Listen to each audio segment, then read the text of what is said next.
Welcome to Dear Art Producer, a podcast connecting the photography and video community with art producers. Drawing on her agency experience some years ago, photography agent Heather Elder penned an open letter to art producers discussing the finer points of working with one another. This podcast takes that idea and will introduce you to different art producers, share the stories of their diverse career paths, explore what it means to stay relevant, and examine industry topics such as marketing, estimating, directing, websites, and more. Hi, welcome to Dear Art Producer. I am your host, Heather Elder, and today we welcome Foot Cone & Belding's VP Executive Art Producer, Dawn Kleidon. Dawn is their longest-standing print producer, and she says she has no plans of that changing. When she isn't producing around the world, she's either chasing after her 4 kids and a dog, coaching her daughter's travel soccer team, or obsessing over her Peloton. Dawn has no free time. She doesn't stop, so we are extra honored to have her here today. Hi, Dawn. Hi, Heather. I'm so happy to have you on this podcast as a guest. I can't believe that you weren't in Chicago when I was there next week, and I absolutely wasn't going to let you off the hook. I hope you're saying you're still excited to have me after I go through this entire interview. Yes, of course I am, and so will all the listeners. Honestly, Dawn, I've been fortunate enough to have so many relationships and develop so many relationships in this world. And some people are in this career, and some people I've worked with, some that I haven't, some I've worked with a lot. And all the opportunities I've had to connect with you have always been so positive. And I feel like even though we hardly actually see each other, we know each other really well. And I just really appreciate having had that opportunity to get to know you and become friends. Oh, I feel like the same way. Every time I work with you, I feel like it's seamless and tireless. And I appreciate all of you too. Oh, thank you. Okay, Mutual Admiration Society. Well, I do like to get started by learning a little bit about your background, having the guests, or the audience, hear what you were doing before you started working at Foot Cone, or maybe even before you started in advertising. Like what were your experiences that led you to this job? It's so crazy because I graduated college at 20. And FCB was actually my first job. Wow. So I started as like a creative assistant at 20. I had just turned 21 actually. And okay, you do know you still look 21. I know. I think the first thing everyone says to me is like, I cannot believe you have 4 kids. Like, but I guess it's a compliment, or I'm like, or else I'm acting like which is a little bit of both. It's just crazy. I went to college. I'm like a person, like always on a mission.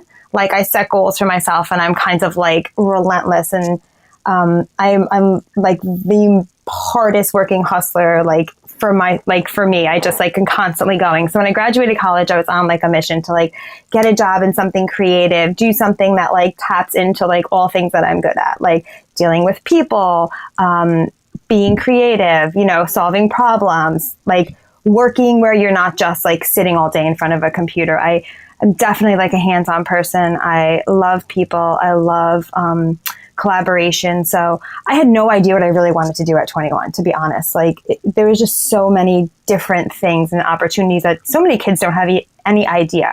I went to school and I majored in communications, advertising, and I double majored in like business management. So where'd you go to school? I went to the University of Buffalo.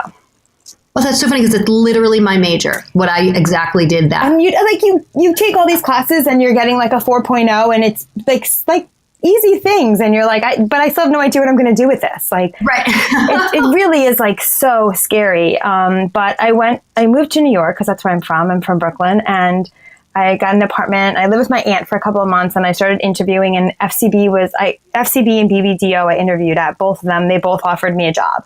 And I literally remember I made the difference, and where I wanted to go is because FCB offered me $2,000 more. And at 21, I was like, well, obviously this is where I'm going. So I got hired, and then I was like a creative assistant, and I did that for like a couple of months, 3 to 6 months, I would say. And my boss was amazing, and he was like the head creative, and he was always like, you are probably the smartest person at this agency. You are so ambitious. Like, you are going to do amazing things. You just have to figure out what you want to do. And like, you have my full support. Mind you, while I wasn't doing that, I was like feeding his cat or managing his checkbook or picking up his dry cleaning, talking him down off a ledge. But it was awesome. It was like one of the most amazing experiences and humbling experiences of my life, because here I am 21, which every 21-year-old thinks. And I just graduated with a 4.0, played a Division I sport, worked full time, and I'm getting coffee, what am I doing? But I think my parents are very humbling and are both successful, but both like immigrant families. And I think learning how to take your licks is like a tool that you can never, ever actually verbally teach people. You have to do it. Those photographers and those directors who start as PAs or start as like assistants and all, I feel like they're the ones that really will always be humble and really know what it takes to be where they are. And I feel like that's like how I got into it. But how I became an art buyer is like insane. I just like was at FCB and, I'd be around the agency, and I remember this one day, it was Valentine's Day, and I walked into the copy machine, and a lot of you know Jamie Bacon. Jamie Bacon was standing at the copier, and she's just gorgeous and like vivacious and cute and fun. And we just like, I just locked eyes on Jamie, and it was like love at first sight. And she's like, "Do you want to be an art buyer?" And like, it's just something like that. And it was just, and I just followed Jamie, and I talked to my boss, and like I heard about what Jamie did, and it was like a total like fate thing. Like, I saw Jamie saw me, we locked eyes, and like we still share like the rest of our lives. It's history there. But would you say that the person that originally hired you and Jamie are two of maybe the biggest influences on how you got to where you are today? I think so. Yeah, I think not knowing what I wanted to do and seeing Jamie and I are a couple of years apart, and seeing Jamie kind of established where she was and like speak so highly of what she did and have so much fun, but yet be so challenged, kind of really intrigued me. And everything that she described really fit my personality, like math and strengths and negotiations and dealing with people. All of that is like part of this. But I think everything that Jamie described and what art buying was and what it was evolving to be really, really kind of sparked my interest. So yeah, I guess I was hired at FCB to kind of do one thing, and then meeting Jamie and my old boss, Lisa Dapolito, was just like kind of fit for me. It was like the right decision, like them pulling me into their group kind of led me to be an art buyer, which I didn't even know was actually a career, even at FCB. Right. So, funny enough, I've never told Jamie this, but she's a huge, huge influence. And I can actually cry why I am where I am. Wow. Oh, that's sweet. Yeah, there's not many people you can align with, I think, early on in your career that can make such a powerful influence on where you end up, however many years later. I think some people get that opportunity and it's like ingrained in who they are and it defines how they move forward in the business. But some people don't get that, never meet that person. No. So I had two people, because I had Lisa and Jamie, and we were just this small little group of women. And we were like fierce, crazy, hard workers. And when I started, we were still doing film, and right on the cutting edge. I had the first digital photo shoot at FCB. So I think I got into it at such a powerful time, and tragically followed by September 11th, where almost everyone was laid off or left FCB. And so it was a crazy transition time for me, or being at like the highest of high with these strong women and learning, and then being where I was actually in a department almost by myself full time, Wow. So, well, you've seen a lot in the industry. Like crazy.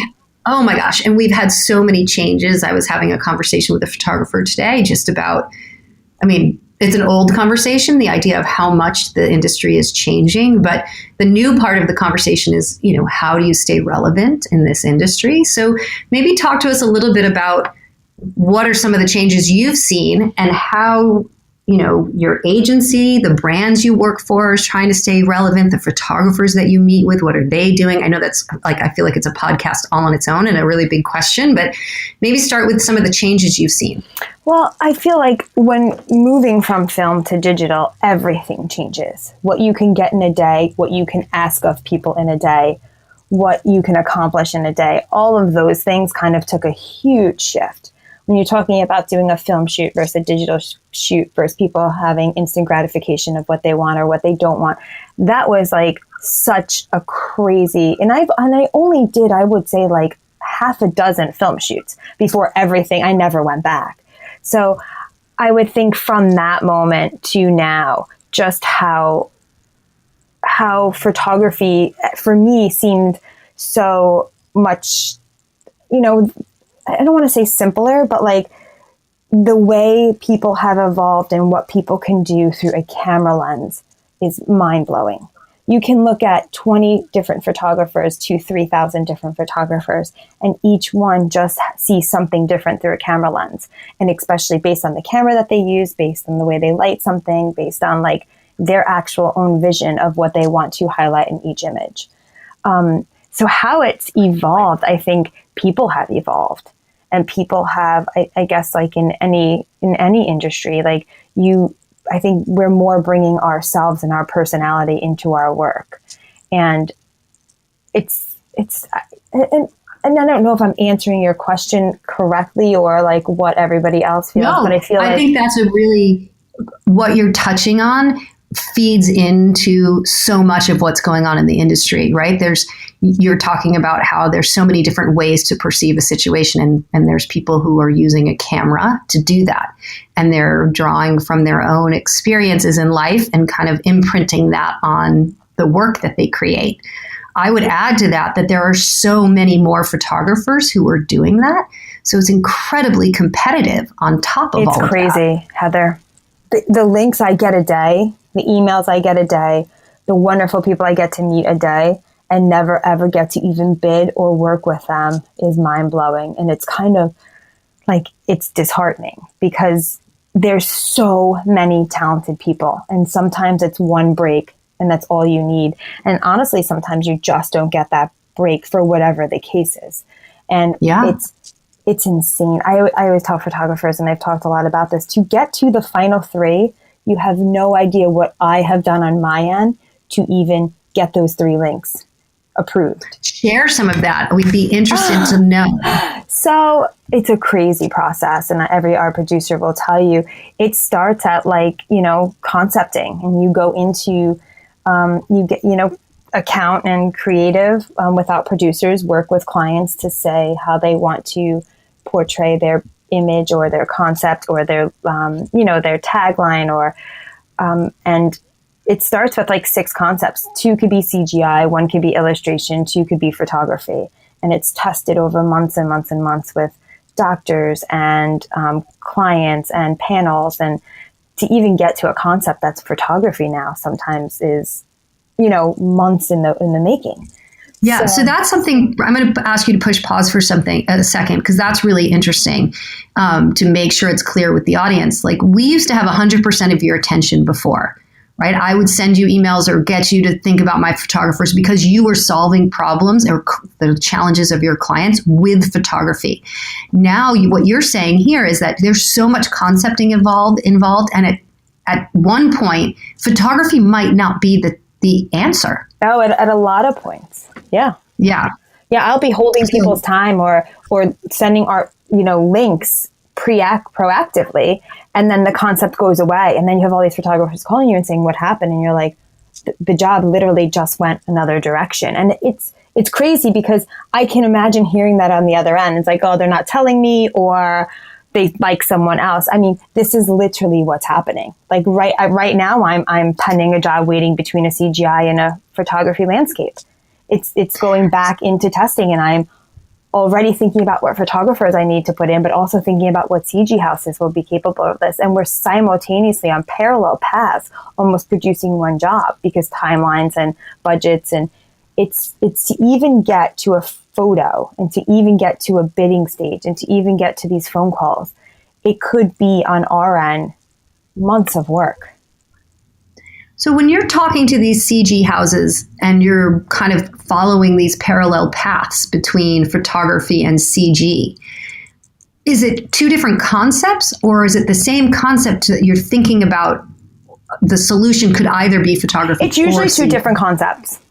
Okay. Sometimes we'll have, a lot of integration, like on some of my shoots, right? We'll have the photo. I just came off a shoot and there were CG letters into the photography, but usually it's like this CG thing, say a train or something that will be animated on what, it's just something, an image. And then another will be a lifestyle photo shoot or, so they're usually totally different concepts. We have only little times that like it'll either be CG or photography. It's one or the other. Well, and there's so many bids that I'm getting now where we have 3 concepts, we have 2 concepts, they're in testing, we don't know which one, we have to be ready. I must do that once a week. All the time, yeah, it happens all the time. Are you finding that more, like where do you think the trend is right now in the execution? Is the trend, or do creatives tend to move towards CG, or do they tend to like to do it in camera? It's crazy because, FCB umbrella is many agencies. And I have a huge team of amazing, amazing women that it's taken a long time to cultivate such strong producers. And we're kind of spread out because competitors or, skill sets or what have you. And it's funny because some agencies look like they're going, they're right now 75% CG. I work predominantly the last few years. I follow a lot of the TV commercials. So most of my stuff is photography. I think it honestly just depends on, I can say it goes in waves. It's probably equal right now. Like I just came off a photo shoot that had CG. One of my partner producers is shooting all lifestyle photography next week. Another producer was shooting all lifestyle photography last week. So we're also in at the same time, another agency is doing tons of CG work. Tons. Concepting and CG, animations so right now it's even. Like if I look at our status of 8 producers, there's probably evens amounts of what's going on. Interesting. Really interesting. Because I really feel like, when I have these conversations with photographers, and I'm not just saying photographers in my group, just anywhere out there in the world, and we talk about the industry changing, there are so many more photographers and so many less jobs. But one thing that people tend to forget is that it's not because there's less work out there or there's more photographers. It's because the work that is out there could be going to CG or in other areas. Yeah. 100%. That's interesting. Really, really fascinating and good for, I think, our listeners to hear it come from you.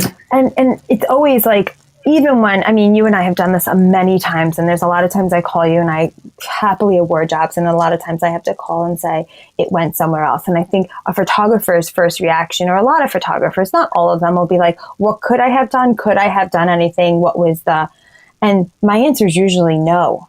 My estimates will ride a line between a couple of $1,000s each if I can help it in any way. It will never come down to money. Money should never play a role in what my creatives want. A lot of it comes down to an image that team fell in love with, a conversation that they had. It wasn't that one was better. It's that you have so many different personalities on these calls. Sometimes people maybe click or they don't think they click, or they love this image from their website and that's the image that they sold to the client. Or other times we walk into meetings and we have a photography recommend and the client picks someone else. There's very little that everyone can do unless they totally bomb a call, which they know. Or right, there's more they can do to hurt it 100%. Than they can. If they show up with their A game, there's so much out of their control. And so much of it is right out of anybody's control. Like they do their best, and I can never tell someone, like, unless you had no interest in our job, and we can tell by your conversation, which actually has never happened to me, that you didn't want it. That I wish I can tell you there was something, but it wasn't. They just liked this photography better, or they liked this conversation better. And it wasn't that you didn't have a good conversation. It's that, I'll have a call, there's 2 creatives. There's a lot of people on the call. So it's hard. It's like, it literally is. Sometimes it's like, when a job is awarded, I'm like, God, sometimes I'm completely surprised. And sometimes I'm like, oh, I knew that's how they were, Do you think a photographer would be better to be the first, the second, or the third call? Or does it not matter? Some people always they say, I want to go first, I want to set a tone, or I want to go last, because I don't think it matters. Because I think it's just that feeling that people get. Or on one of my jobs, it was an image that the client just fell in love with on one of the photographer websites. And they almost shaped part of their campaign around it. That's hard to beat. Right? When that happens, you're clients love it. Yeah, they've been inspired. Rightfully so, it was perfect for this job. And that's not always the case. Again, we can go in with a recommend and say, the agency talked to these guys. This is the right person for the job. They get it. This is where we want to go. And the client could say, but we liked this website. And the website could have nothing to do with what we were shooting, right? It could be totally, but the client said, it's very hard to talk a client backwards from what they want. At the end, it's their money that we're, so. Totally. Okay, so when you bid 3 photographers, do you try and find 3 very similar photographers, or do you try and find 3 kind of different? I mean, not drastically different, but especially in the lifestyle range, right?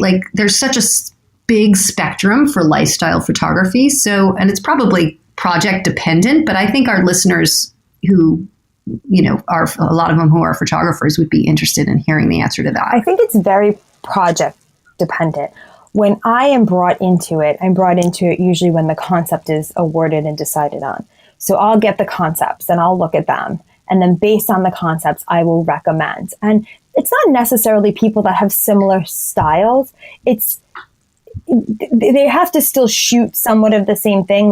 If the saturation style is different, or the retouching is different, or I think when you're looking at an image and you get a kind of a description of what an art director is looking for, they'll want real people, they'll want a good eye contact or natural things like that will jar maybe where I'm thinking. And to be honest, what I would do is I totally get inspired by Workbook and AdEdge and agents' websites. I go to your website sometimes if I'm looking, say I'm looking for Tim Tatter, and then all of a sudden I see someone else who kind of might not be, because Tim is very specific, might not be Tim's, style, but actually had a lot of the other little things. So I'll put both links, because you never know really what a creative director wants until they see it. So then what I'll do from there is I'll say, pick 12 from the, say, 25 I just sent. Let me see your 12, see if anything else jars me, and then let's have a conversation of why you like who you like. And then from there, we try to keep narrowing it down until we get to 3. So when a concept is approved and you're seeing it, have the creatives told you, here's who I like, find some people similar? Sometimes people will send a link of people that they've worked with that they really would like to use for this job, or promos that they've gotten, or other art directors in our agency will say, I didn't get to use this guy, but he's fantastic. Or I've used this guy and he's perfect for you. You will love him. So sometimes they'll come to us with who they do like. And you know what? Sometimes those people not everybody can piggyback. I don't care what anyone says. Not everybody can piggyback. People say they can. That's a skill. That's actually an art. It's such an art. And I have been in situations where I was swore up and down to that things could happen and they can't. So unique situations are a lot of talking of producers. I have a very amazing team who have kind of been everywhere and tapped into everything. So it's a lot of conversations too, sometimes, of who will be up for what job. But if it's a straightforward photo shoot with a concept, I try to pick new people, pick agents that have been in that I haven't worked with some of their photographers and throw them into the mix. Or I always put my clutch people in, people that I know can bang stuff out, especially with new clients. I want to always have someone in there that will bring a game and make the agency shine, right?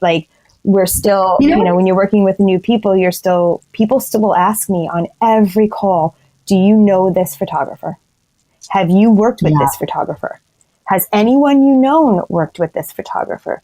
I mean, that's a viable question, especially on these it's really important to make, to emphasize that, because we talk a lot about the relationships, in this business and how important those are. And those are literally like the doing good, relevant work is a given. So you don't even consider that anymore because you're not even considering someone if they don't do that. So what rises to the top next? And it's the relationships. I mean, and I think that's a huge point. And I always tell photographers, like, even if you come meet me and I don't get to look at your book, I'd love to look at your book, but like I've seen your website, I know your stuff, I've researched you before I'm going to even meet you.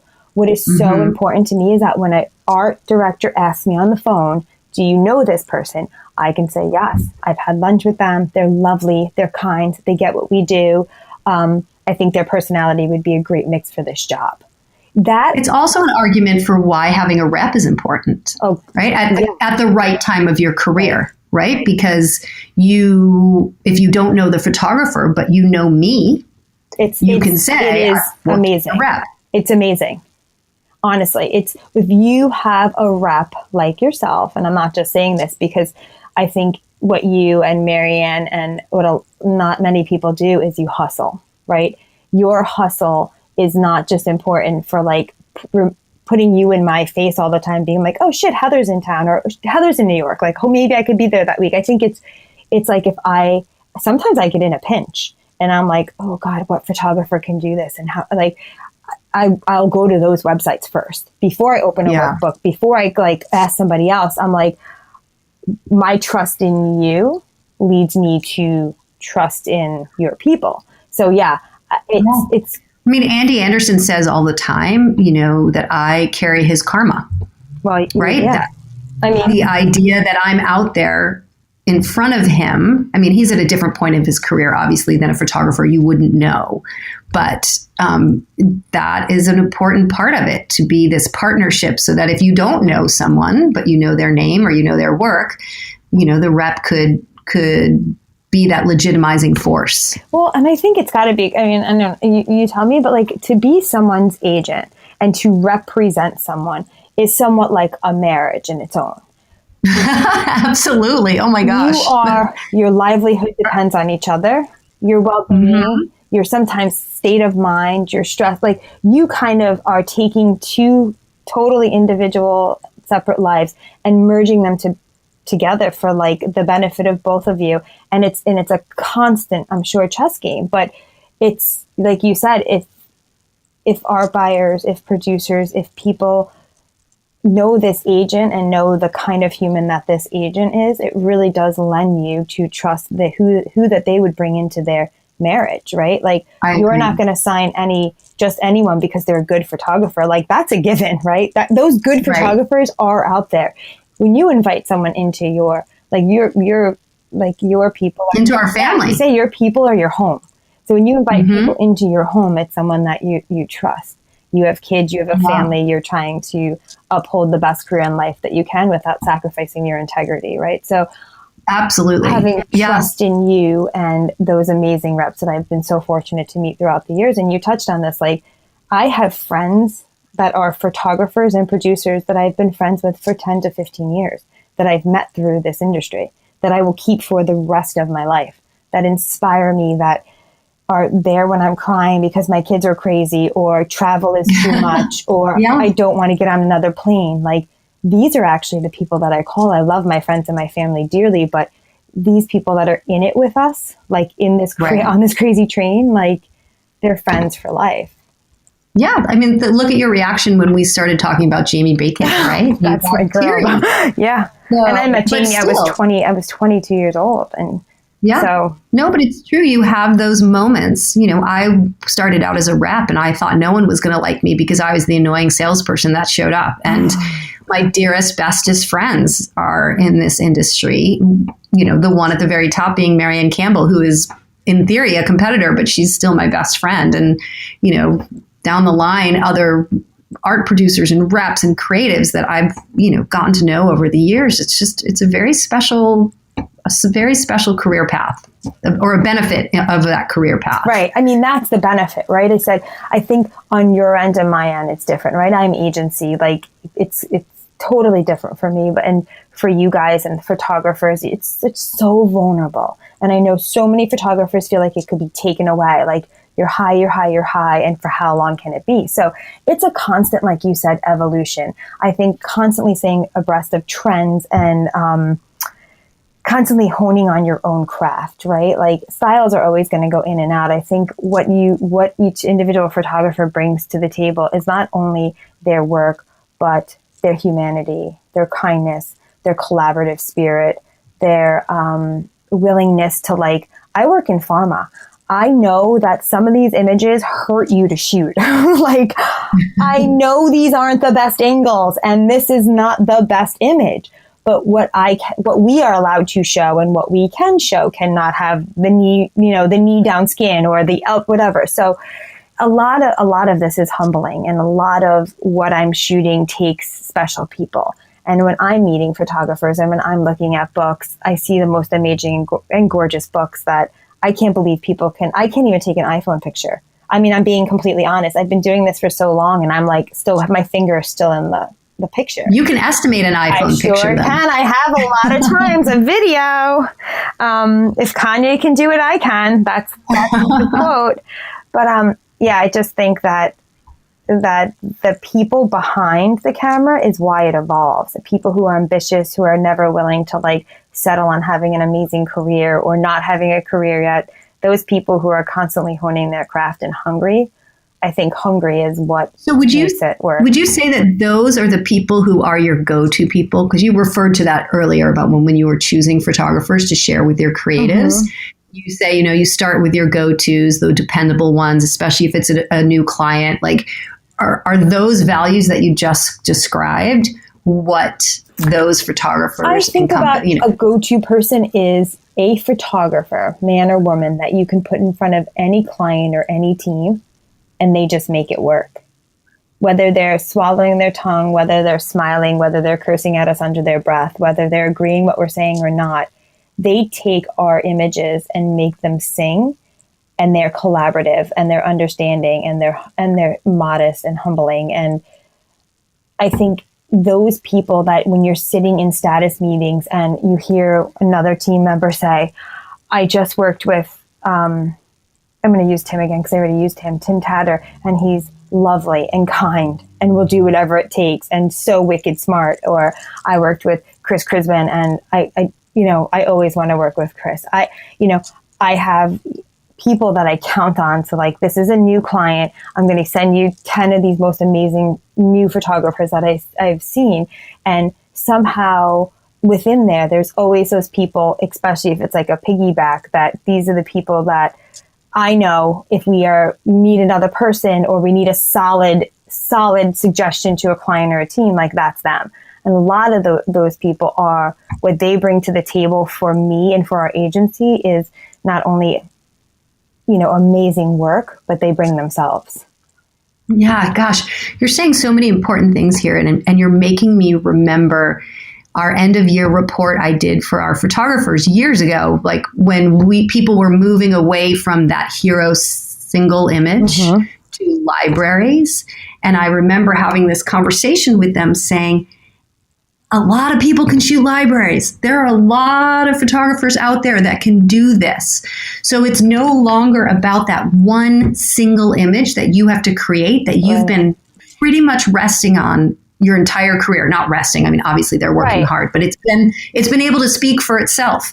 So now we've got these libraries that so many other people can do, and it's really not about the hero image anymore. So what are the tiebreakers? What are the other things that are going to make you stand out from the other person on the table being considered? And those things are the relationships, the way you deal with clients. If you've met the creative before, how buttoned up will the set be? Who's your team? All these things that they hadn't had to think about because they were assumptions that people were assuming, well, you've got all that. If you've got this amazing image, you've got all that behind you. Now it's kind of the opposite. And I'll just say it again. I cannot stress how much art directors say to me, have you worked with this photographer?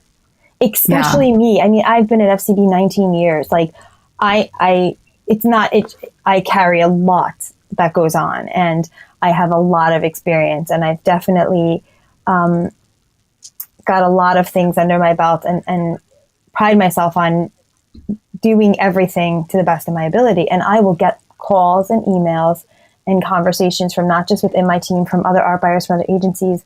I'll get text messages. I'll get Facebook asks. I'll get so many things that say, hey, Dawn, do you know this person? Do you have experience with this person? So important. So I think anytime a photographer is debating if they're in a city and they should try to see someone, they should do it. If it's 20 minutes. And I know that people say no and they are so busy and things are so, but you should always try. Well, and I think trying the actual attempt counts. Yep. So Hunter Freeman, when I first started working with him, would always say, when I'd go out and show the portfolios, he'd be like, how many times does it take you to show a portfolio before you get a job? And I'd be like, oh my God, I have absolutely no idea. At that time, it probably felt like a million. But maybe it was 20 times, 10 times, something. I have no idea. But I would say to myself, well, I've got 10 more to go before I'm going to get a job. I better get out there. So photographers should think about the same thing. If it takes you 20 emails to get someone to actually see you, you better start writing those emails so that you can get someone to see you. Well, and I love what you guys do. I think as a group, I think we've talked about this collective being one of our statuses. And I think as agents, this is such a cool, amazing, fun thing. But it's September. How can I reach 20 to 40 art buyers at one time? Guess what? We're going to have drinks on a patio in New York. I'm going to tell you, 90% of those people will show up because it's easier for us after work. We go as groups. People send texts that they're going to go, and then that person's going to go. And then you have your photographers there.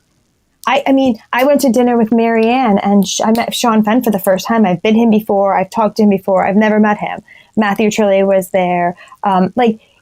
I love that because I'm getting this person. I know what their work looks like. Believe me, I'm that person. I know what everyone's stuff looks like. I know all of those things. It was dinner and people opening up and all of those things. Those are on a whole different level. It's an entirely different level. Even if people that also doesn't, to be fair, that doesn't happen. If you didn't know me or Marianne, she'd never be able to email you and be like, hey, do you want to go out for dinner for me and my photographer, right? That took years. Of cultivating a very authentic relationship. Absolutely. She's not asking you out to dinner so that you'd get more work from her. She's asking you out to dinner because she's gotten work from you and she wants to say thank you. And she's a friend and she wants to share her amazing group with you. And what's so amazing about that on my end is that when I need links, who do you guys think, who do I look for? It all comes, for me, I think how I look at people is basically the people that they are first. It's great that Marianne has this great roster, but I know in my heart she's going to help me and do whatever it is, and she's going to be fair and honest no matter what. And and the photography, which makes a difference. It's such a difference. It is such a difference because I'm not a game player. What I have, I give. What's fair, I give. What's appropriate, we work on. But there's such a great question that came up with another Chicago art producer the other day. Just the idea that she wants to be fair to everybody, to the client, to the photographer, to the crew, to her creatives, and she approaches every job with that in mind. And I think it makes a huge difference to the process. I love that person because this is my exact approach I have had for 20 years. We were in a shoot and it rained almost every day last week and we were finagling things, we were moving things, and no one wants a rain day. No one wants to sit around when they're supposed to be shooting. It's not even sometimes the money. It literally is that we just want to get things done. And the producer said to me, I'm holding everyone's time for Friday, but if we last minute cancel it, then I feel bad. I want to make a decision earlier than later. And I said, if I last minute cancel on anyone, I will do the right thing by people and she just got tears in her eyes. And she's like, people don't do what you do. And they don't do that. But how I always try to approach things is I'm a mother of 4 kids. I work my ass off. I would want someone to be fair to me all the time, right? And if they couldn't, and they genuinely couldn't, then that's one thing. But if people have an opportunity to do the right thing by another person and they choose not to, absolutely, it's a terrible way to be. Fair is an amazing thing. You're treating your kids to always do the right thing.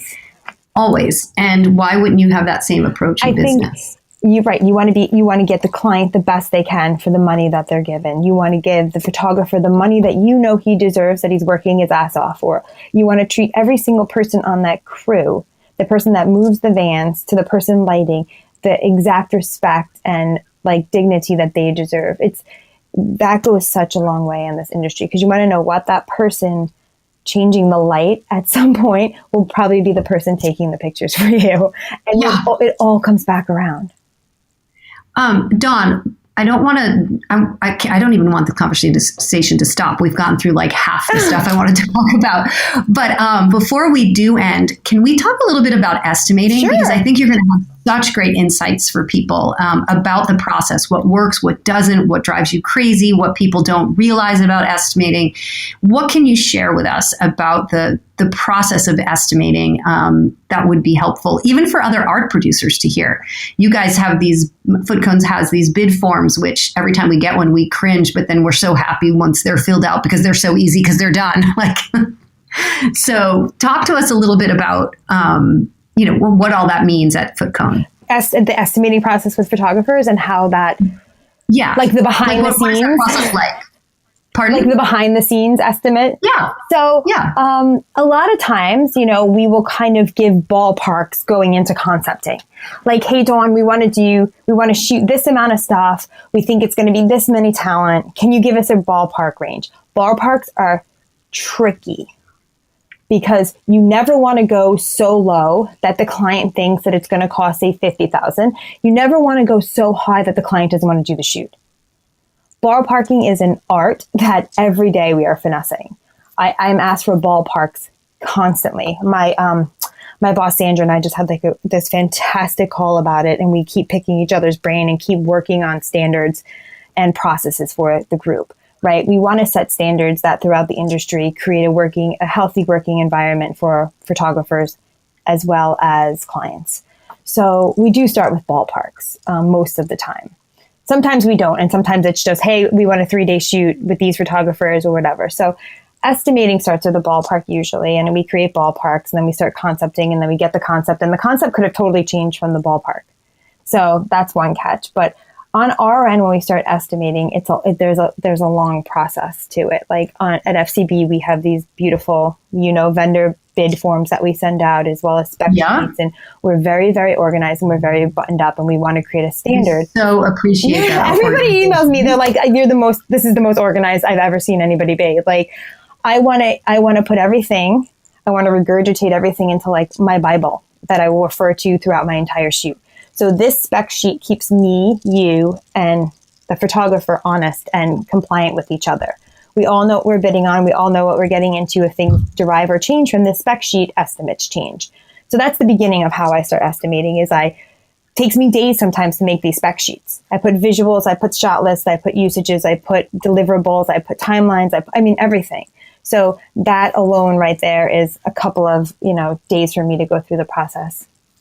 And then how I start estimating, like I open, with you guys, or just so I want to make sure. Just in general, just like, obviously you choose the photographers and you share the scope and you ask people to start bidding. So, I think that part photographers are familiar with. Maybe touch a little bit on what happens when you get the bids. Okay. So on my end, when I get the bids, I negotiate them. I look at them. I make sure everyone has everything in it. Because sometimes you'll get bids and like somebody forgot props, or, somebody forgot a makeup person, so I make sure they're all compliant. And that's why FCB uses vendor bid forms. We use vendor bid forms because, as annoying as it is to you on your end, and we know it is, and we appreciate that you guys work with us on this, on my end, it's apples to apples. It's easy reads across the board. If someone has $90,000 in equipment and the two other vendors have $30,000 in equipment, I can say, Heather, the estimate's awesome.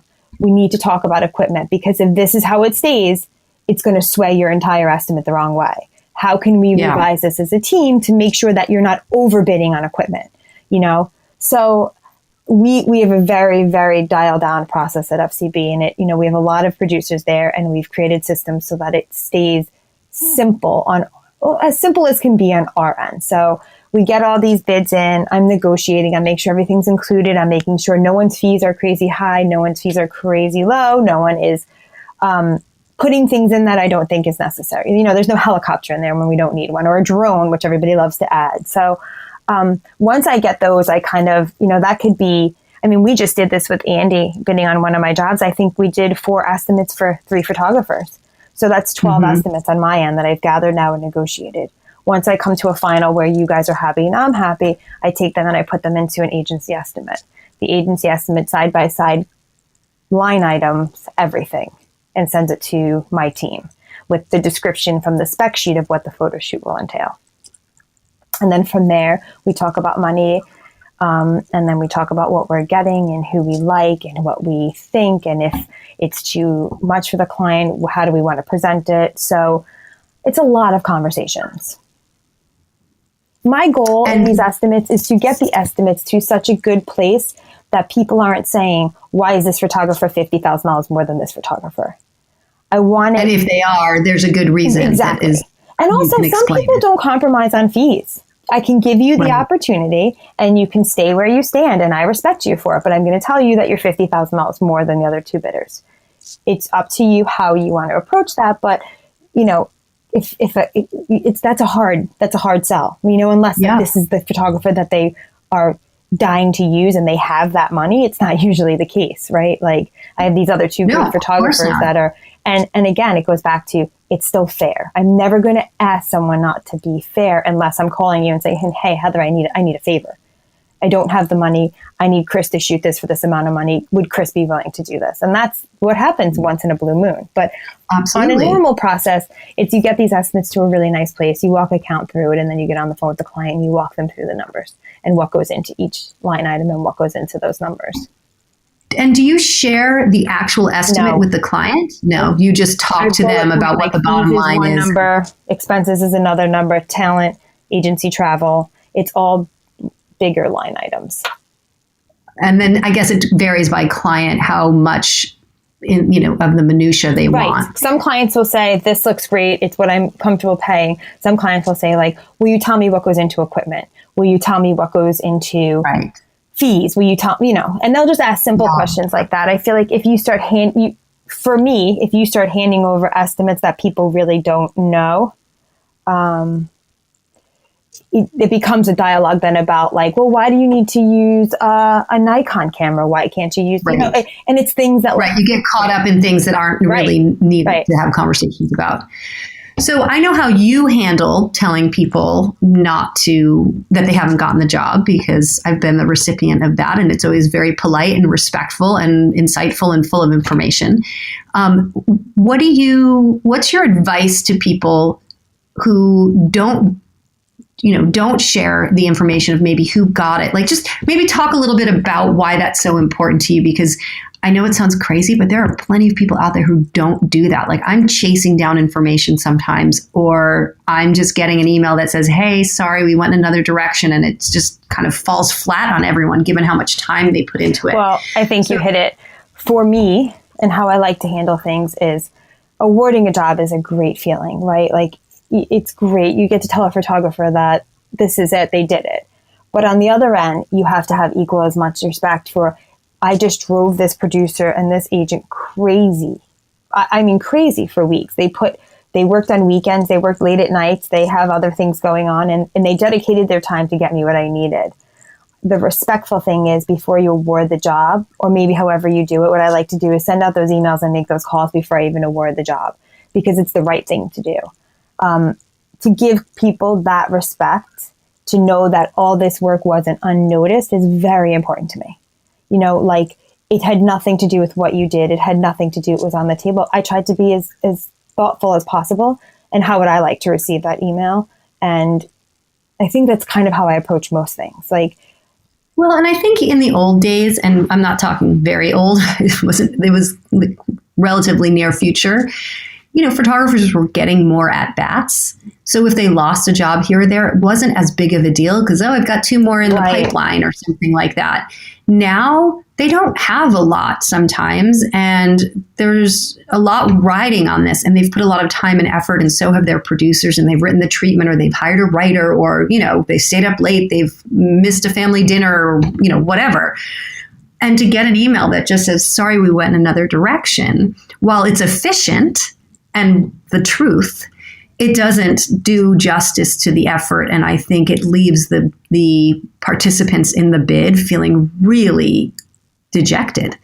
And my saying is like, just give me one more sentence. Just say, we chose so-and-so because he or she had this, or there was more moments that made sense for this. This aligned better with the brand. Whatever it is, one more sentence. I swear. And Andy and I just had this conversation because, again, it was my first time meeting Andy, and he didn't win my job. And he just said to me, like, hey, what direction did you guys go in? And we had this like lovely conversation. And at the end of it, he's like, that was the right person. That photographer's amazing. Good choice. And I was like, wow.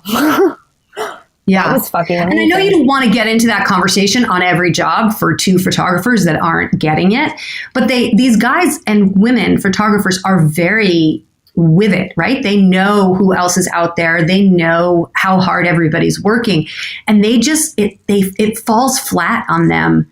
And they go to the dark place. Oh, it was me. What did I do wrong? I mean, and I have really good friends who are photographers now. And so much of sometimes our conversations are me just like letting that, and it's, I guess, nice to have me as a friend because I am so on the other side. I'm like, listen, dude, like you could have done nothing. Like, I'm going to tell you right now, you could have done nothing. Like, there's nothing you did. They just decided but it's right. They go dark.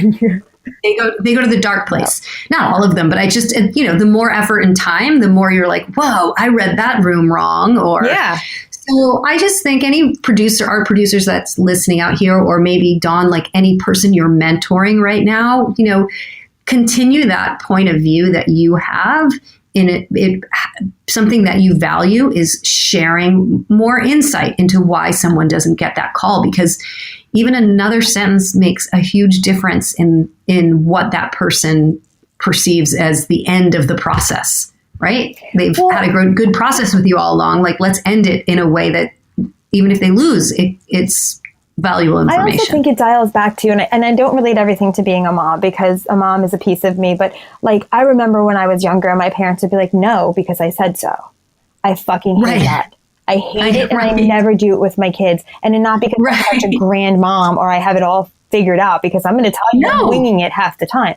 But when I tell my 13-year-old why she can't wear something, I don't tell her you just can't wear it because I don't like it, or I say you can't. I tell her why, how it's perceived, or what her age is, and like I give her like the logical reasons, like let's make another decision, or why another decision might be better. I don't just say no or wear something else, because what it will do is it will confuse my daughter or make her think she doesn't look good, or make her think I don't like it, or her style is not good. I think as clear as we can be with people without stepping over a line kind of keeps people like pure in their mind as well. Like, okay, like that makes sense. This client loved this image. It was the image that was sold. It was the image that the campaign was, chosen. Sucks that it wasn't me, but I get it. Yeah. I think it's so important. And I feel like, there's many things I champion for on the side of the photographer, but closing the loop on a job in a complete way, I think is really, really important. I love it. And I always do it. And I do. You are so good at it. It's why I can talk to you about it, because you're one of the best at it. Well, we have talked for quite a long time with really great stuff. I usually go 45 minutes and we've been at 55 minutes. But I have to ask you one question that I ask everyone. If you weren't doing this, what would you be doing? Jeez, I'd like a girl from Brooklyn dreams to be an oceanographer. Oh, I love that. I had no idea. See, you've surprised us. Yeah, I don't know. Or a lawyer, because I'm really good at like winning. Yeah, you are good at that. I don't know. That's awesome. Oh my God, I love that. Well, Dawn, this has been fantastic. It's really just so chock full of really great information. I'm honored that you took some of your time that you don't even have to give away and you gave it to us. So thank you for that. Of course. I'm like so happy that you asked. I'm so sad that I missed you, but we will definitely, the fall is coming. Like we can totally do something. And Marianne and I are choosing our date for our party. So we'll tell you before we choose it so you can come to New York. I know. I need to, that's the one I need to come to this year. You do. You know someone will shoot on that day, right? Of course. Always. It's always the way. Well, thank you, Heather. It was so good talking to you. Thanks for listening. In an industry where the rules are always changing, it's helpful to hear from those on the front line. Heather Elder is the visionary behind notesfromarepsjournal.com. Visit her website for industry updates, stunning photography and video, and the artist behind the work.